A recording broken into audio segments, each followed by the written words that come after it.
साबिक़ा chief minister व BRS के supremo KCR ने एरावली में अपनी रिहाइशगाह पर बीआरएस कायदीन व कारकुनान से मुलाकात की। बीआरएस कायदीन व कारकुनान से मुलाकात के दौरान इन्होंने कहा कि अगली बार 100% बीआरएस हुकूमत जीतेगी।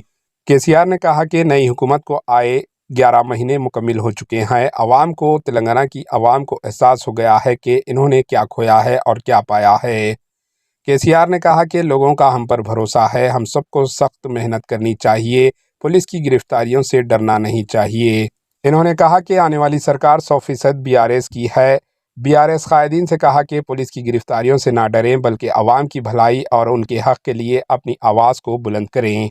केसीआर ने रेवंत सरकार पर बरहमी का इजहार किया, कहा कि अवाम ने उनकी खिदमत के लिए आपको वोट दिया है, लेकिन कांग्रेस सरकार उनकी सेवा करने के बजाय उन्हें ही परेशान कर रही है। केसीआर ने कहा कि 6 गारंटीज का वादा किया गया था, लेकिन फ्री बस सर्विस के सिवा बाकी वादों का अभी तक अमल में नहीं लाया गया।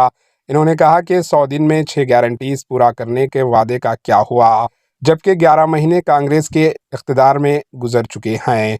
इन्होंने मजीद कांग्रेस हुकूमत पर बरहमी का इजहार किया। Bureau report, H news.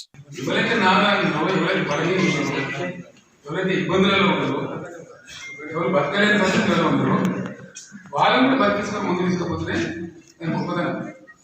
అదే పని మనం చేసినాం. ఏం కోల్పోయారో ప్రజలకు తెలిసిపోయింది. మనం ఏం హైరాణ అయిపోతే పరిశ్రమ కావాల్సిన అవసరం లేదు. ఏమైనా చూస్తుంటే ఏడాది గడిచేపారు 11 నెలలు కదా ఇప్పుడు అయిపోయి ఇంకేముంది. 6 నెలల ముందు మన ఎలక్షన్లు లేదు. పొద్దున కూడా 5 రోజుల కోసం ఆడు.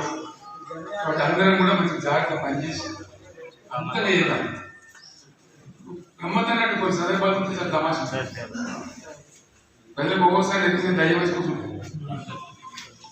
ఈ దయాకరావు పంచాయతీరాజ్ మినిస్టర్ అయితే ఏం పనులన్నా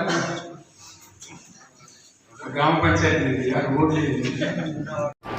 एचएन न्यूज़ को लाइक करें, शेयर करें और सब्सक्राइब करना ना भूलें।